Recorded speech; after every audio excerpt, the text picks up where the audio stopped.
नारळ पाणी? तू आजारी आहेस काय? नाही, मग कोण आहे आजारी? कोणी नाही, हर्षाने मागवलाय. मग कोणी नाही काय म्हणालीस तू? हा, हर्ष आजारी आहे मेंदून.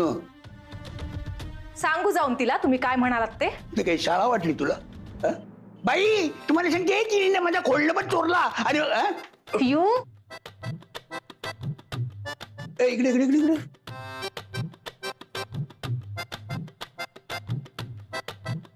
मला माहित नव्हतं तुझं डिमोशन झालंय म्हणून. What nonsense. मग बघ ना कसली कामं सांगितली बघ ना तुला. मला नाही आवडत आहे काय. ठीक आहे, आता आपली बॉस झालीये ती. म्हणजे मालकीण नाही झाली अजून. आणि आपण कोणाचे गुलाम नाही झालो ना अजून. निदान मी तरी नाही झालो.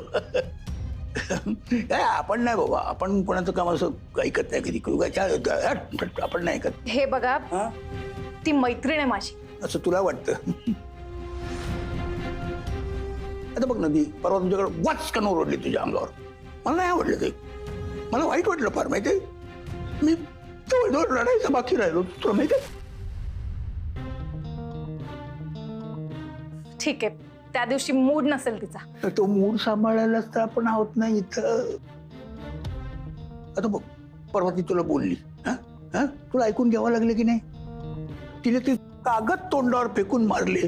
तुला लागले तर तुला सहन करावे लागले ना. तर सगळं ती तुला इतकी वदा तदा बोलली. तुला तुला तुला जवळजवळ रडू यायला. तू रडणारच होतीस.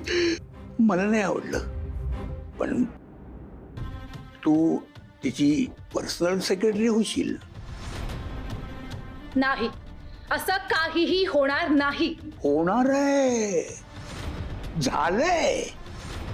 हे बघ तू एवढी हुशार शिकलेली मुलगी.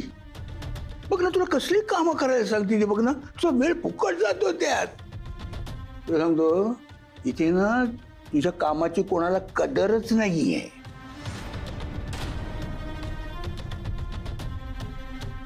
असं मी नाही म्हणत हा. असं लोक म्हणतील. म्हणतील नाही म्हणजे म्हणतायत. खरंच? मग तुला काय वाटलं मी खोटं बोलतोय? हे बघ तुला काय पाहिजे ते तू कर. कारण ती आजारी आहे ना मेंदून. मग तिथे मेंदून आजारीचं काय असतं फार वाईट असतं. एकदा मेंदू बिघडला ना माणसाचा मग कुणाला काय बोलायला काय सांगता येत नाही. आणि ते एकदा बोलायला लागली ना की मग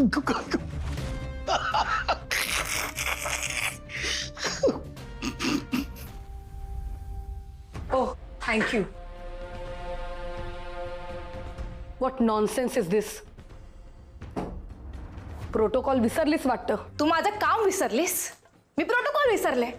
तू बॉस झालीये म्हणून काय झालं? तू मालकीण नाहीये कळलं ना? मी का करू तुझ्या पर्सनल कामं? कारण मी सांगते म्हणून करायचीस तू. मी तुला तुझी गुलाम वाटले का? तृप्ती, आधीच ना माझं डोकं फिरलंय. माझा मूड खराब आहे. प्लीज. तुझे मूड सांभाळायला येतो का मी इथे? Trupti, mind your limits. Shoot to Harsha. मी तुझी पर्सनल सेक्रेटरी नाहीये. मला ही अशी कामं सांगायची नाही. लोकांना ना माझ्या टॅलेंटची कदर आहे पण तुला नाहीये. Enough is enough. Just get lost. Just get lost.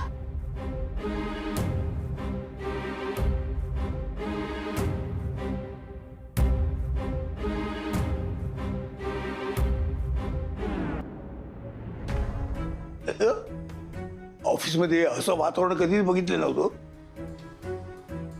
आता नवीन लीडर आले त्यांना कुणाला कसं लीड करायचं हेच माहित नाही. फक्त वास करून अंगावर ओरडत आहेत. काय करणार? चालायचंच बघायचं. आता काय करू शकत नाही आपण दुसरं. पण एक लक्षात ठेवा आता हे पोस्ट वगैरे सगळं विसरून द्यायचं. हे मेंदूची घडी घालून खिसा आहे ना तुम्हाला आता खिशात ठेवून द्यायची. काय बॉस नेहमीच बरोबर असतो. कितीही चुकला तरी बरोबर असतो. कळलं ना तुम्हाला? जरा कामाला लागा. चला चला चला चला लोकांना काय म्हणतो उगाच कळ.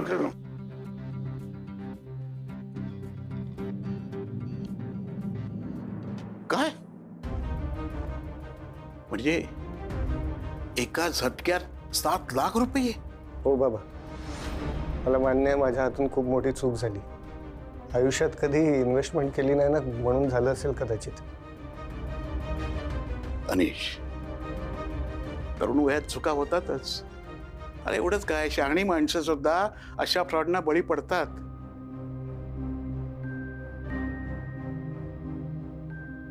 नाही बाबा, थोडा अलर्ट राहायला हवं तुम्ही. थोडा रिसर्च केला असता, विचारपूस केली असती ना, तर हे सगळं अवॉइड करू शकलो असतो मी. हे बघ अनिश, काय करता आलं असतं यापेक्षा आता पुढे काय करायचं ते आपल्याला बघायला पाहिजे. त्या श्रीकांतची पोलीस कंप्लेंट केली आहे. आज ना उद्या तो श्रीकांत पकडला जाईल. अरे पण तोपर्यंत काय? हे बघ अनिश, तुला हवं असेल ना तर माझ्याकडनं शक्य होईल तेवढी मदत मी तुला करेन. मला हवी आहे मदत, पण पैशांच्या बाबतीत नाही, मग भैरवीच्या बाबतीत. म्हणजे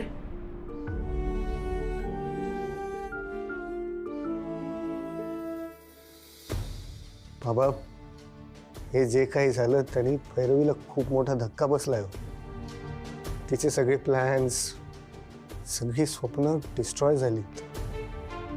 त्यात तिच्या नोकरीचं हे असं झालंय. ती कामात बिझी असती ना तर तिचं माइंड डायव्हर्टेड असतं. ते म्हणतात ना,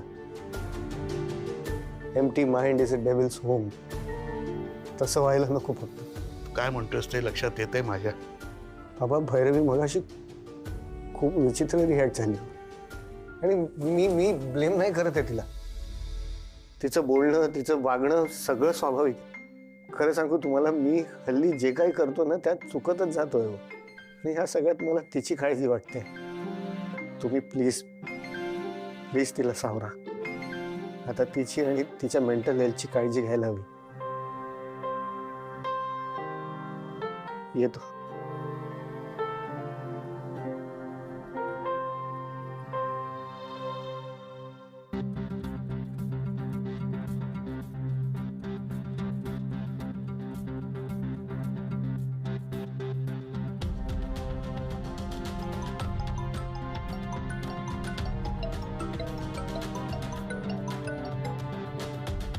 हा बोला चंदनराव. अशोकराव, जे काय झालंय ते मला कळलंय. जे काही नुकसान झालंय ते कधी भरून निघणार नाही, मला माहिती आहे. हे बघा चंदनराव, माझ्या मुलाकडून जे काही चूक झाली असेल त्याबद्दल मी तुमची माफी मागतो. अहो, आयुष्यात प्रत्येकाला सेटबॅक येतातच. सगळ्यांना कधी कधी पैशाच्या अडचणीतून जावंच लागतं. पैसा काय आज गेला तरी उद्या कमवता येतो, पण एखाद्या माणसाचा जर का धीर कसला ना तर तो परत मिळवणं फार कठीण असतं. नाही नाही, मी असं होऊ देणार नाही. कुणाच्याच बाबतीत मी असं होऊ देणार नाही. अशोकराव, तसं पहिल्यांदा झालंय भैरवीच्या बाबतीत. काय? होय अशोकराव, तुम्हाला माहित नसेल पण भैरवी जेव्हा लंडनला होती तेव्हा ती एकटी पडली होती. तिचं ठरलेलं लग्न मोडलं होतं. ती डिप्रेशनमध्ये गेली होती. 1 वर्षभर सायकियाट्रिस्टकडनं ती गोळ्या घेत होती. सध्या हे जे काही चाललंय त्यामुळे भैरवीवरती पुन्हा ती वेळ येऊ नये एवढीच इच्छा आहे.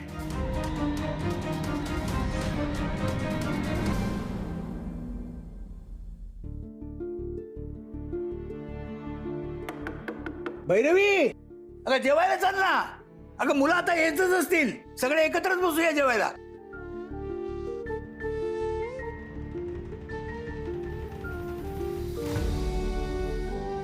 अगं भैरवी,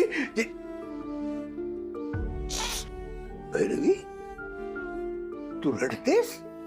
नाही बाबा,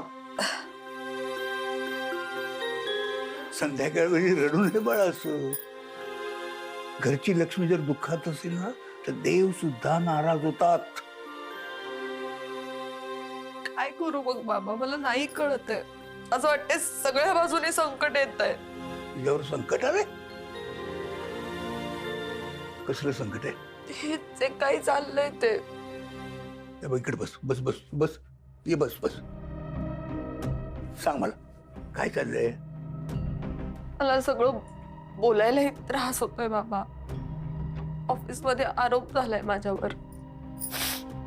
आता दुसरी नोकरी मिळत नाहीये मला, कारण सगळीकडे बदनामी झाली आहे माझी.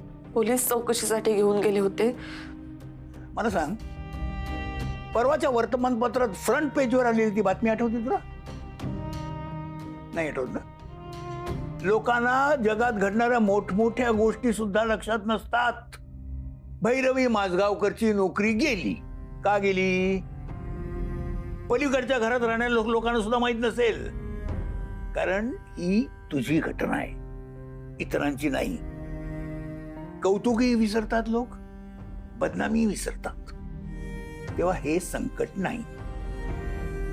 पुढे अनिशने जॉईंट अकाउंट मधले पैसे बुडवले. पैसे बुडवले. पण तू, मी, मुलं, अनिश, तुझे आई वडील आणि गिराबाजार ती 2 माणसं अजून आहेत ना? तसं नाहीये बाबा. आपल्याकडे खरंच आता पैसे नाहीये. किती खर्च आहे मुलांचा. मुलांच्या पिकनिकच्या फी पासून सगळा खर्च आहे. त्यात आता या दोघांना मी पलीकडच्या घरात सुद्धा नाही शिफ्ट करू शकणार. त्यामुळे तुम्ही सुद्धा नाराज व्हाल. आणि सगळ्यात जास्ती पुढे काय करणार आहे मी? मला सगळा अंधार दिसतोय. कारण तू उजेडाकडे बघतच नाहीये. भैरवी, अंधार आपल्या मनात असतो, जगात नाही. आजूबाजूला बघ जर, आपल्यापेक्षा भयंकर परिस्थितीत लोक जगतायत. आपण सुरक्षित आहोत. आपल्या डोक्यावर छप्पर आहे. आपल्या रक्ताची आजूबाजूला माणसं आहेत. काय आहे अजून? हे बघ, तुला वाटतं तसंच सगळं होणं हे आयुष्य नसतं.